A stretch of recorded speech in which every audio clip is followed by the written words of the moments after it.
Welcome to the debate. So today we're talking about this really profound cultural shift that's happening. You see it everywhere, especially with people in their 20s and 30s.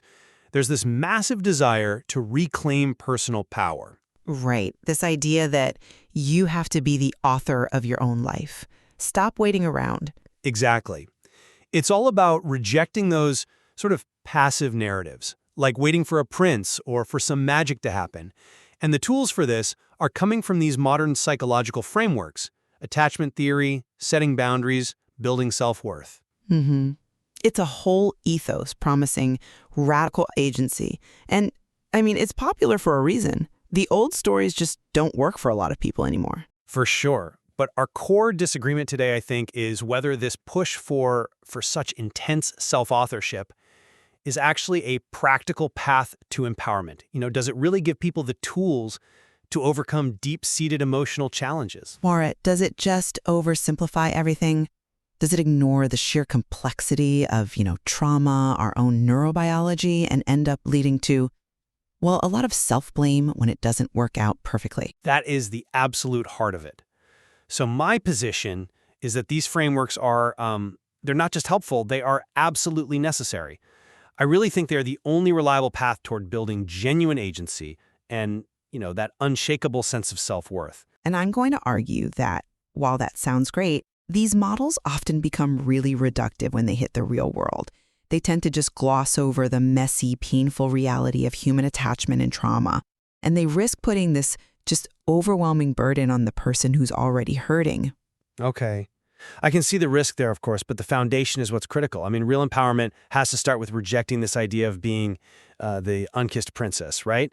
It's a metaphor for living your life on pause, just waiting for something external to happen.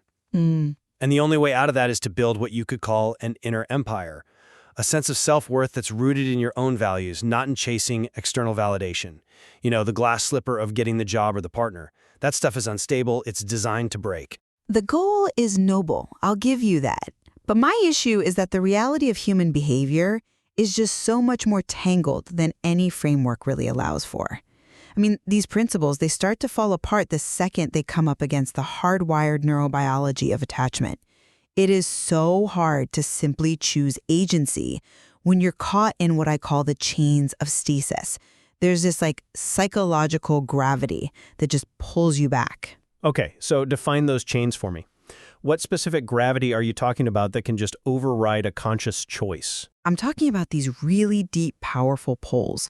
First, you have the sunk cost fallacy, right? This completely irrational reluctance to leave a bad situation just because you've already invested so much time and energy and identity into it. Then, on top of that, you have this primal, intense fear of loneliness. For a lot of people, the known misery of a bad relationship is genuinely better than the terrifying unknown of being alone. Right. And then, maybe the most insidious part is how hard it is to tell the difference between real intimacy and trauma bonding, where all that chaos and intensity, that cycle of abuse and making up, gets misread as deep, profound connection. All of that together makes the choice to leave feel almost biologically impossible. Okay, no, I appreciate you laying those out. Those are very real obstacles. But the whole point of the framework is to give you the leverage to break those exact chains. Let's just look at the core battle: self-worth versus insecurity. You're talking about the pull of fear. Well, the antidote to that is building your inner strength through things like self-compassion and cognitive restructuring. If you can define your own value from the inside, you start to disarm that inner critic that keeps you stuck. See, I get why you'd say that, but that's exactly where I think the framework is just not realistic. It asks a wounded person to perform radical mental surgery on themselves while ignoring that their own brain is actively fighting them. Our minds aren't just empty boxes you can pour positive affirmations into. We are hardwired for things like confirmation bias, which actively makes us look for evidence that proves our worst beliefs. I'm unlovable, I'll always fail, even when all the objective facts say something else. I understand the skepticism. I do. But the power of the cognitive framework is that it helps you see those biases as the enemy. This is about building self-efficacy, which is the belief in your own ability to act and, maybe more importantly, to recover quickly. Recognizing you have confirmation bias isn't the problem, it's the first step in the instruction manual. But the manual doesn't just rewire your brain chemistry, does it? You've also got the availability heuristic, which makes our brains totally overemphasize recent, vivid, negative memories. So one bad fight can emotionally outweigh, years of stability.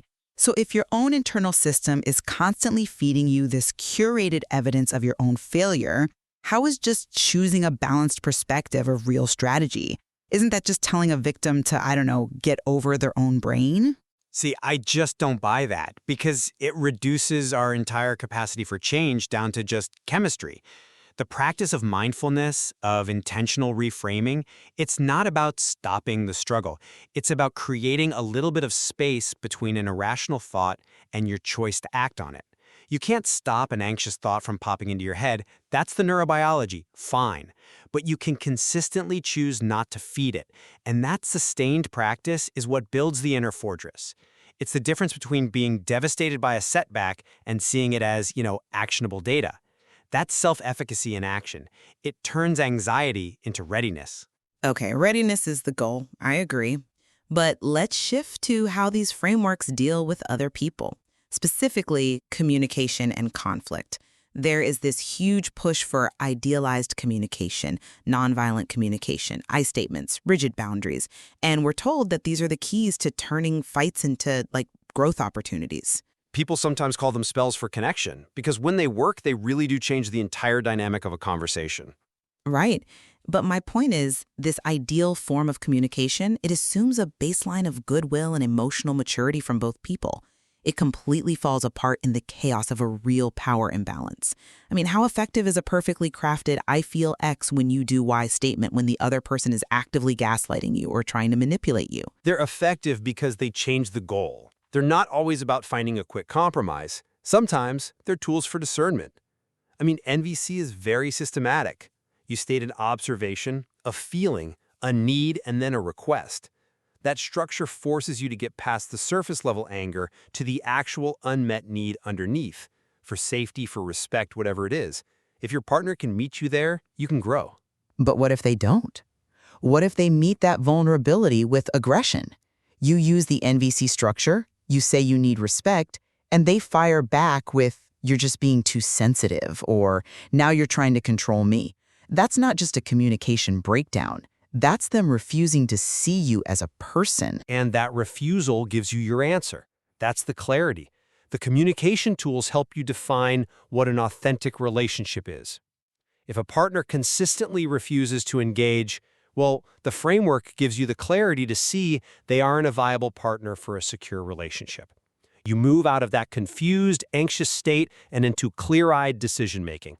That clarity is the win. I'm sorry, I just don't believe that the answer to deep psychological trauma is just better syntax.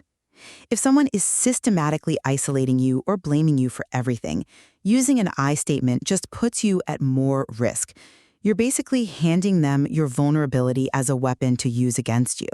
The whole idea that the enemy is just a simple misunderstanding totally collapses when the other person's behavior is genuinely abusive or controlling. I agree that when you're talking about true abuse, safety has to come before communication. But the framework gives you the tools to identify that line faster. Which brings us to the third point, agency, and actually breaking these toxic cycles. Because no matter how messy it is, the whole point of self-authorship is reclaiming your active agency, the ability to choose an environment that's good for you. Healing from betrayal means you have to see the difference between a secure bond and an unhealthy one, and then set a firm boundary. It's a courageous choice. That choice is the hardest part. And again, these psychological frameworks make it sound like this clean, rational decision, and they just minimize the biological agony of it. We have to talk about betrayal blindness. It's a real psychological phenomenon where people will subconsciously ignore or deny really bad behavior from someone they depend on. It's a desperate attempt to preserve the relationship because emotionally dependency can feel like survival. But that dependency is on a fantasy, isn't it? It's on the relationship they were promised, not the one that's actually happening. Even so, the attachment is real, and the loss registers in the brain as a threat to survival, We know this. The neurobiology of attachment shows that severing those deep bonds, even toxic ones, lights up the same parts of the brain as physical pain. This is not a metaphor. It is measurable, agonizing pain. So when a framework tells you to choose courage, what your body hears is an instruction to physically mutilate yourself for an idea. You can't just sweep that complexity under the rug. That's a powerful argument for how hard the journey is, but it doesn't prove the map is wrong. If that pain is the price of leaving a debilitating attachment, how can you ever hope to get through it without a cognitive framework that tells you explicitly that the pain is a sign of feeling, not a sign of danger? Because the frameworks often fail to prepare people for how intense and how nonlinear that pain is. When we talk about healing, the focus should be on building safety and regulation first before you demand these huge acts of agency. If you put the entire burden of identifying the problem, separating, and then restructuring their whole inner world onto someone who's already in the fog of betrayal blindness and attachment agony, you just risk pushing them into this spiral of self-blame when they stumble. The model demands 100% intentionality when the person's internal resources are at like 10%. But the tools, self-compassion, boundaries, NVC, are the resources. They're what you use to manage the chaos. They're how you turn past hurts into future wisdom and discernment. I mean, without that kind of structured intentionality, we were just stuck being reactive. We're doomed to repeat the same old patterns forever. Knowing your intrinsic worth is the only thing that gives you long-term resilience. It lets you build a life based on your purpose, not on what other people expect from you. Resilience, yes, but it's a resilience that's often forged in the very fires that these frameworks told us we could just sidestep with better boundaries. Look, the pursuit of a self-authored life is noble, absolutely, but we have to be intellectually humble about the forces we're up against. Understanding our attachment styles and our cognitive biases is vital, yes, but we also have to acknowledge that life's complexities, from deep trauma to economic dependency, make that journey from passive victim to active hero a long, messy, nonlinear struggle. It's almost never just a simple cognitive switch. I agree the journey is nonlinear, but the frameworks offer the map. They give us the language and the structure we need to navigate all those forces, to move from just reacting to things and toward, genuine authenticity.